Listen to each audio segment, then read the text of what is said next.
ദൈവമേ, പണിയായല്ലോ. ആ ആന്റി എന്നോട് കാണിച്ച സ്നേഹം ഒറ്റ ദിവസം കൊണ്ട് എന്റെ ചായ കുടിച്ച ഇല്ലാതാവും. സത്യം.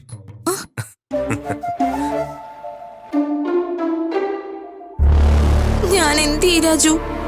എനിക്കാണെങ്കി ചായ ഇടാനും അറിയില്ല. അതിനല്ലേ ഞാൻ ഇങ്ങോട്ട് വന്നത്.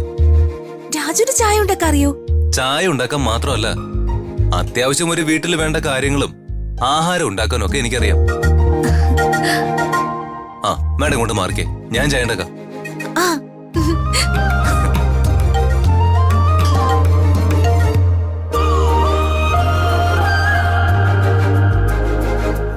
ഇത്ര മതിയോ?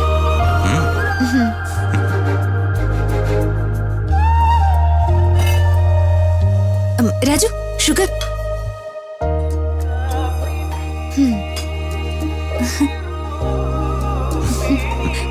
രാജു, രാധമ്മ ഉണ്ടാക്കുന്ന അതേ ടേസ്റ്റ് കിട്ടണം.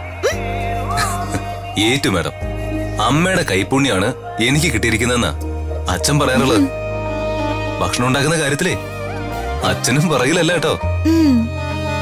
ആ ഞങ്ങളൊക്കെ ചെറുപ്പമായിരുന്നപ്പോ അമ്മയ്ക്ക് ചെറിയ പനിയൊക്കെ വരുമ്പോ അപ്പോ അച്ഛനായിരിക്കും ഞങ്ങക്ക് ഭക്ഷണം ഉണ്ടാക്കി തരാറ്. അയ്യോ,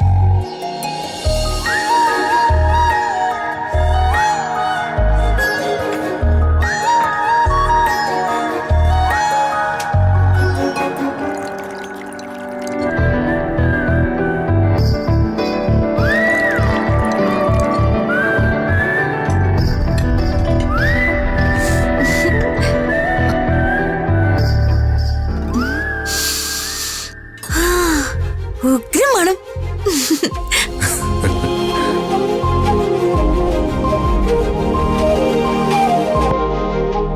ദീപക് സ്റ്റേറ്റ്സിലായിരുന്നല്ലേ പറഞ്ഞത്? സ്റ്റേറ്റ്സിൽ എവിടെയായിരുന്നു? ദീപക് ഡാലസിലായിരുന്നു. ആ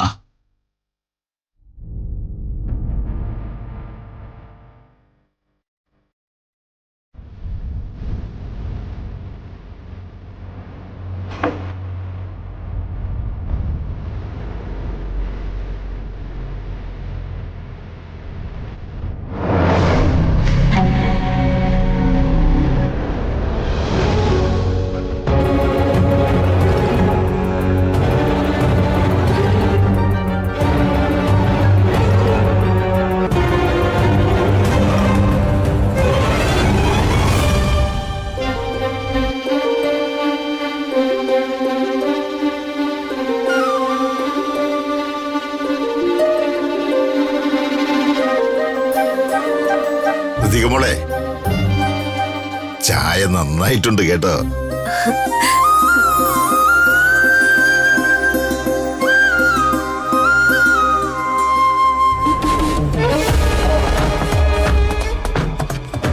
നല്ല കൈപുണ്യം.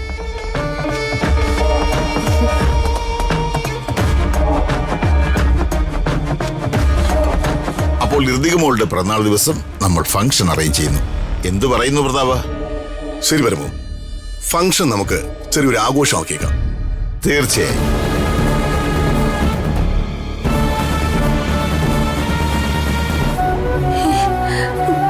ഞാനീ കേൾക്കുന്ന സത്യാണോ? അച്ഛൻ എന്റെ ബർത്ത്ഡേ ദിവസം ആഘോഷിക്കാൻ പോവാണെന്നോ? നടക്കാൻ പോകുന്നത് ബർത്ത്ഡേ ഫംഗ്ഷൻ അല്ല, വിവാഹ നിശ്ചയമാണെന്ന് മാഡം അറിഞ്ഞ വലിയ പ്രശ്നമാവുമല്ലോ.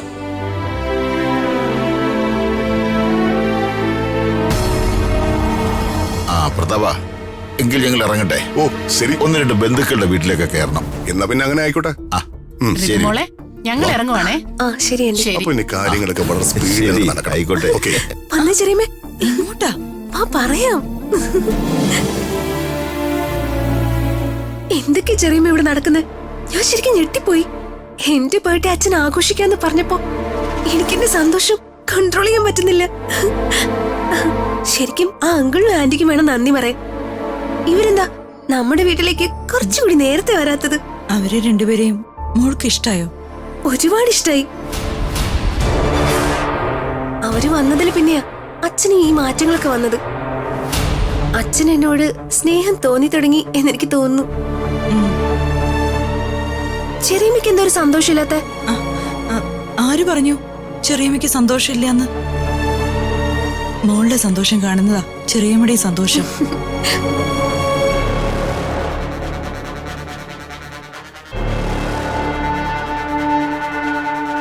ഋതുമോളെ ഇങ്ങ് വാ. ചെല്ല്. വാ മോളെ.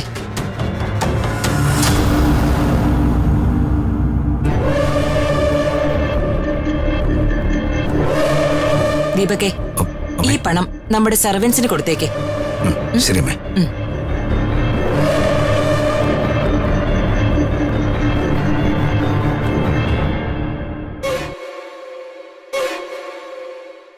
നീ ഇവിടെ ഉണ്ടായിരുന്നോ? എനിക്കോ? അമ്മ പറഞ്ഞത് കേട്ടില്ലേ? ഈ പണം ഈ വീട്ടിലെ ജോലിക്കാർക്ക് കൊടുക്കാൻ. നീ എന്താ ഈ വീട്ടിലെ ജോലിക്കാരനല്ലേ? ഈ വീട്ടിൽ നിന്നല്ലേ നീ ശമ്പളം വാങ്ങിക്കുന്നേ? ഇനിയിപ്പോ ജോലിക്കാരനിലും ഉയർന്ന മറ്റേതോ സ്ഥാനമാണെന്നാണോ നീ വിചാരിക്കുന്നത്? പേടിക്കടാ.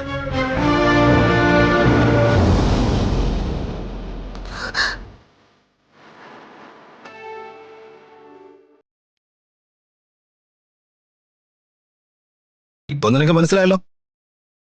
നീ അമ്മാവന്റെ വിശ്വസ്തനൊക്കെ ആയിരിക്കും, പക്ഷേ നീ ഈ വീട്ടിലെ കൂലിക്കാരനാ.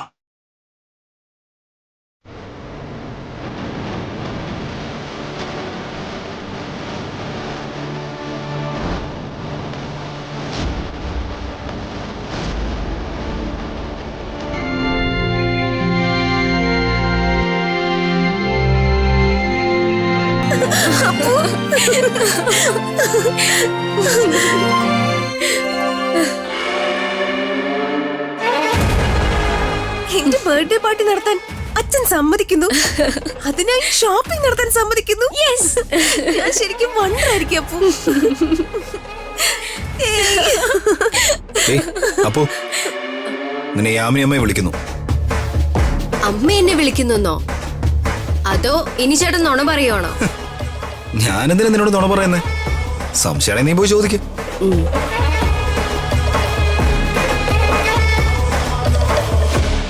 എന്ത് വേണം? നിന്റെ മുഖത്തിപ്പോ എന്നോട് തോന്നുന്ന പുച്ഛം ഞാൻ മാറ്റിത്തരാൻ ഋതികെ. ഈ വീട്ടിൽ നിന്ന് സംഭവിക്കാൻ പോകുന്ന എന്താണെന്ന് നീ കണ്ടോ? എന്നെ പോലീസ് സ്റ്റേഷനിലിട്ട് നീ രക്ഷപ്പെട്ടു. നീയോ ആ രാജുവും ചേർന്ന് എന്നെ ഫൂളാക്കി. നിന്നെ ഞാൻ വെറുതെ വിടുന്ന് കരുതിയോടി. വെറും 10 മിനിറ്റ്, 10 മിനിറ്റിന് ശേഷം നീ താഴെ ഹാളിലേക്ക് ഇറങ്ങി വാ. ഈ ദീപക്കാരാണെന്ന് നിനക്ക് ഞാൻ മനസ്സിലാക്കി തരാം.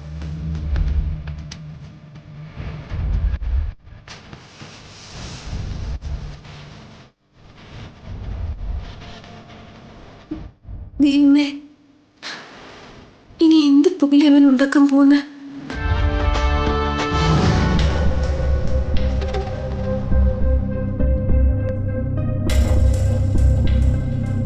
ചേട്ടാ, രാവിലെ മുതൽ ഞാൻ നിന്നെ അന്വേഷിക്കുമായിരുന്നു. മില്ലിലെ ജോലികളൊക്കെ നോക്കി ബോറടിക്കുന്നുണ്ടെങ്കിൽ നീ പറയണം. രാഷ്ട്രീയത്തിൽ നിനക്ക് നല്ലൊരു ഭാവി ഞാൻ കാണുന്നുണ്ട്. തൽക്കാലം ഒന്നും വേണ്ട ചേട്ടാ. മില്ലിലും കോയമ്പത്തൂരിലെ ഫാക്ടറിയിലെ കാര്യങ്ങളൊക്കെയായി ഇപ്പൊ തന്നെ നല്ല തിരക്കായി തുടങ്ങി. പിന്നെ ചേട്ടനെ പോലെ പഠിച്ചുകൊണ്ടിരുന്ന കാലം മുതൽ മുന്നിൽ നിന്ന് പൊതുപ്രവർത്തനം നടത്തിയ എക്സ്പീരിയൻസ് ഒന്നും എനിക്കില്ലല്ലോ. അതെന്താടാ നീ അങ്ങനെ പറഞ്ഞത്? മുന്നിൽ നിന്ന് ഞാൻ പൊതുപ്രവർത്തനം നടത്തിയിട്ടുണ്ടെങ്കിൽ അതിനു പിന്നിൽ നിന്നെ പോലുള്ള ഒരുപാട് പേരുടെ കഷ്ടപ്പാടുണ്ടായിട്ടുണ്ട്. അത് ചേട്ടന്റെ വലിയ മനസ്സുകൊണ്ട് ചേട്ടന് തോന്നുന്നതാ. പിന്നിൽ ആരും ഇല്ലായിരുന്നെങ്കിലും മറ്റെവിടെയോ മോശമായ സാഹചര്യത്തിലാണ് ചേട്ടൻ രാഷ്ട്രീയം തുടങ്ങിയിരുന്നെങ്കിലും ചേട്ടനെ ഉയർത്തി തന്നെ എത്തിയനെ. ചേട്ടന്റെ ഈ ചങ്കൂറ്റവും ആത്മവിശ്വാസവും അത് ലക്ഷങ്ങളിലോ കോടികളിലോ ഒരാൾക്ക് മാത്രം കിട്ടുന്നതാ.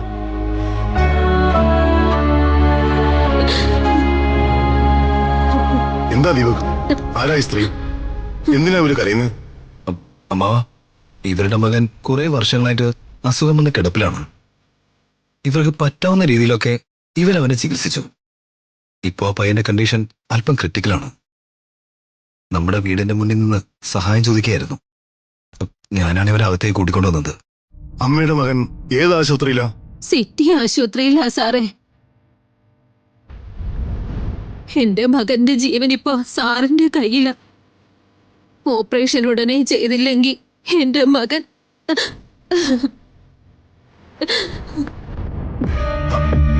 അമ്മക്കറിയാതെ അമ്മയ്ക്ക് എന്ത് സഹായം വേണമെങ്കിലും ഞാൻ ചെയ്തു തരാം. എന്താ അമ്മയുടെ പേര്? എന്റെ പേര് കുമാരി എന്നാണ് സർ. ഞാനൊരു വിധവയാ. എന്റെ മകന്റെ ജീവൻ സാറ് രക്ഷിച്ച 100 പുണ്യം കിട്ടും. ദീപക്, എത്ര രൂപയെ അവർക്ക് വേണ്ടതെന്ന് ഞാൻ അന്വേഷിക്കും. ശരി അമ്മാവ. സാറേ, എനിക്ക് പണമൊന്നും വേണ്ട. ഞങ്ങളുടെ നാട്ടിലുള്ള ഒരാളുടെ ഓപ്പറേഷന് സാറ് കഴിഞ്ഞ ദിവസം ഒരു പേപ്പറിൽ ഒപ്പിട്ട് കൊടുത്തില്ലേ, അതുപോലെ എന്റെ കയ്യിൽ ഒരു പേപ്പറുണ്ട്. സാർ അതിലൊന്ന് ഒപ്പിട്ട് തന്നാ മതി. അമ്മ എന്താ ഈ പറയുന്നേ? ഞാൻ അങ്ങനെ ആർക്കും ഒപ്പിട്ട് കൊടുത്തിട്ടില്ല. അമ്മയ്ക്ക് ആള് മാറിപ്പോയതായിരിക്കും. അല്ല സാറേ, സാർ ഒപ്പിട്ട് കൊടുത്ത പേപ്പറുമായി വന്നല്ലേ ആ കുഞ്ഞിന്റെ അച്ഛന്റെ ഓപ്പറേഷൻ നടത്തിയത്.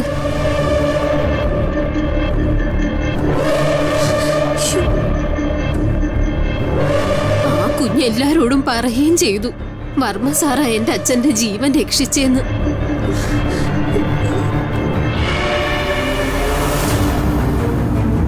ശേഖര, നീ അമ്മയും കൂട്ടി ആശുപത്രിയിലേക്ക് ചെല്ല്. എത്ര രൂപയിലും കുഴപ്പമില്ല. വേണ്ടത് എന്താണെന്ന് വെച്ചാൽ ചെയ്യും. അധികം അമ്മേ. അമ്മ വാ, നമുക്ക് ആശുപത്രിയിലേക്ക് പോവാം.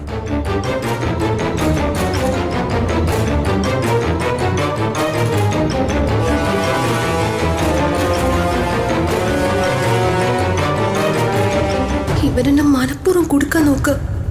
ആ ഒപ്പിന്റെ കാര്യം എങ്ങനെ അച്ഛൻ അറിഞ്ഞ? അല്ല, എന്താ അമ്മാവ ആലോചിക്കുന്നേ?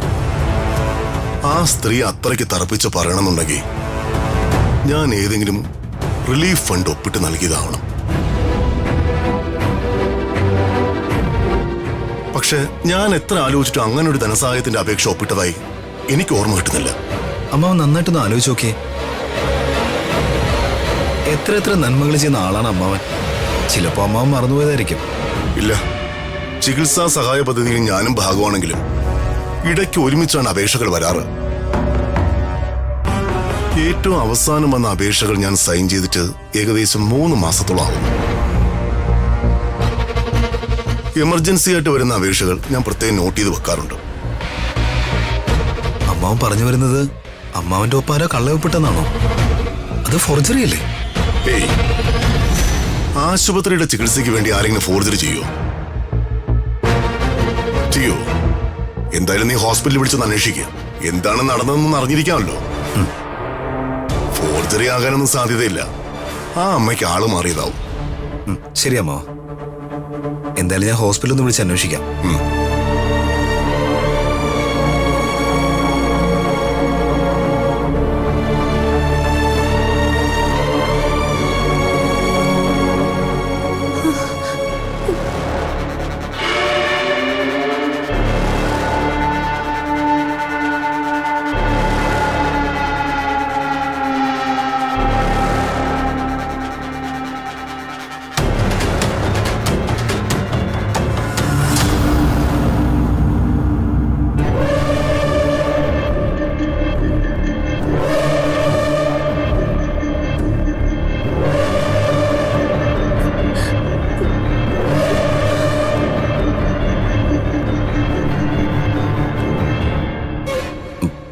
ശരിയാണ് അമ്മാവ, അടിയന്തര ധനസഹായത്തിന്റെ കീഴിലാണ് അവർക്ക് പണം അനുവദിച്ചിരിക്കുന്നത്.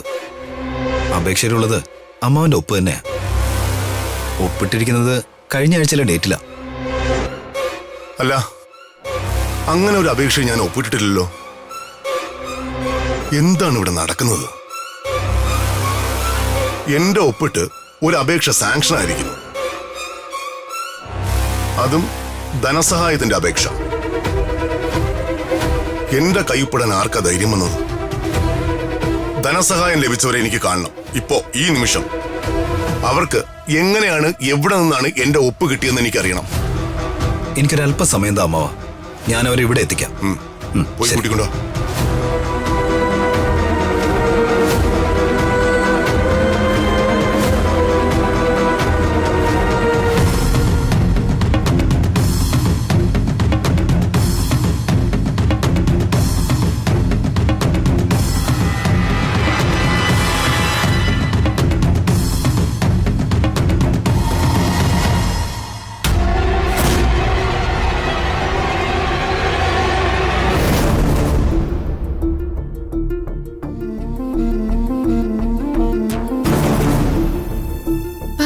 വെച്ച് ട്യൂഷന് നിർത്തി ആ മന്ത്രിയുടെ മോളെയും കൊണ്ട് പോയതാ രാജു.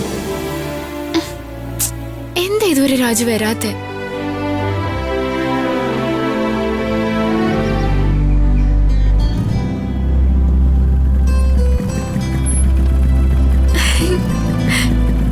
മനസ്സിൽ വിചാരിച്ചപ്പോ തന്നെ ആളിങ്ങ് എത്തിയല്ലോ.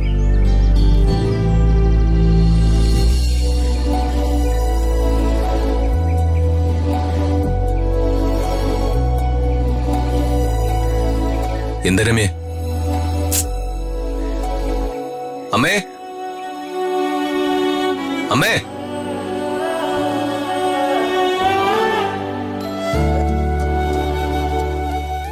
ആഹാ, നീ എത്തിയോ?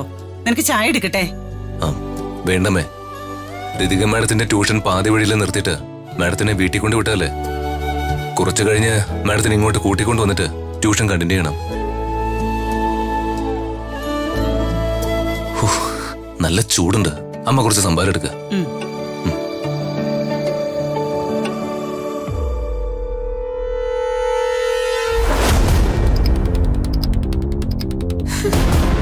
അവളെ ഇപ്പൊ കൊണ്ടങ്ങ് വീട്ടിലാക്കിയതല്ലേ ഉള്ളൂ. പിന്നെ അവളെ വിളിച്ചോണ്ട് വരാൻ പോവാണോ? ഈ രാജുവിന് ഇതെന്താ?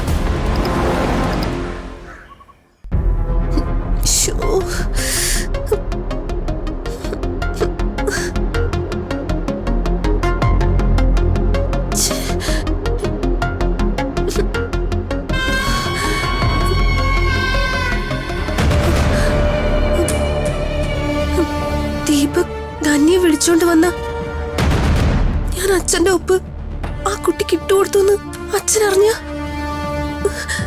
എന്നെ അച്ഛൻ ഈ വീട്ടിൽ നിന്ന് പുറത്താക്കും. ദൈവമേ, അങ്ങനൊന്നും സംഭവിക്കില്ലേ.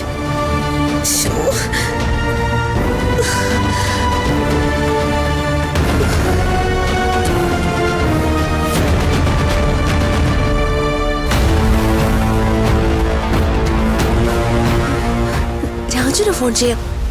രാജുനെ കൊണ്ട് ഇതിനുള്ള സൊല്യൂഷൻ കണ്ടെത്താൻ പറ്റും.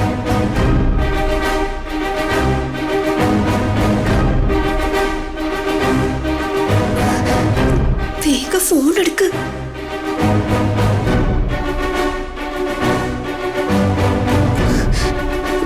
രാജു ഒന്ന് ഫോൺ എടുക്ക്.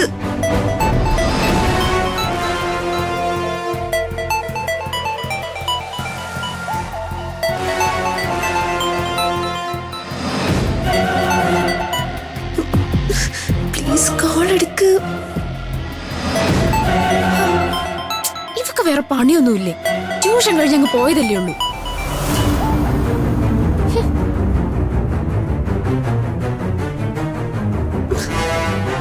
ഇതെന്താ രാജു കോള് കട്ട് ചെയ്തത്? എന്തായാലും രാജുനൊരു മെസ്സേജ് അയച്ചിടാം. Raju, Deepak issue signature matter.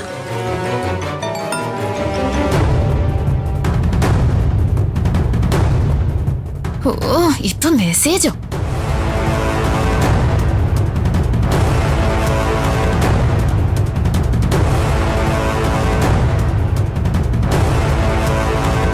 Raju ഉറപ്പായി എന്റെ മെസ്സേജ് വായിക്കും. പ്രശ്നത്തിൽ നിന്ന് രാജു എങ്ങനെയെങ്കിലും എന്നെ രക്ഷിക്കും.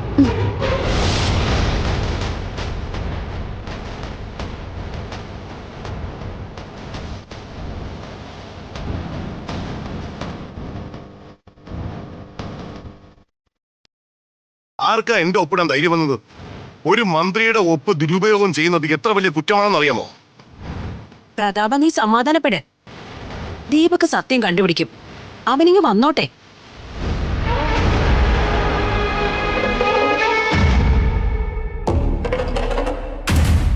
ആ വീഡിയോ ഡിലീറ്റ് ചെയ്ത് കളഞ്ഞപ്പോ എല്ലാം അവസാനിച്ചു എന്ന് കരുതിയല്ലേ നീ?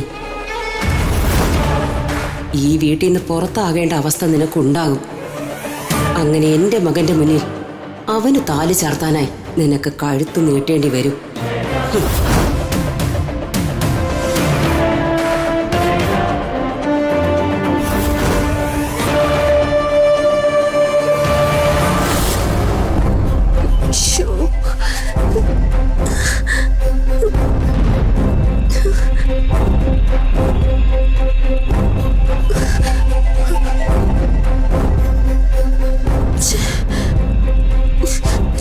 ഇതുവരെ എന്റെ മെസ്സേജിന് റെസ്പോണ്ട് ചെയ്തിട്ടില്ലല്ലോ. ഏത് നിമിഷവും എന്ത് സംഭവിക്കാം. രാജുവിനെ എന്തെങ്കിലും ചെയ്യാനാവും. ദൈവമേ, രാജുവിന്റെ മെസ്സേജ് കാണണേ. രാജു ഉടനെ ഇവിടെ എത്തണേ. അമ്മേ, ഞാനൊന്ന് പുറത്തേക്ക് പോവാണേ.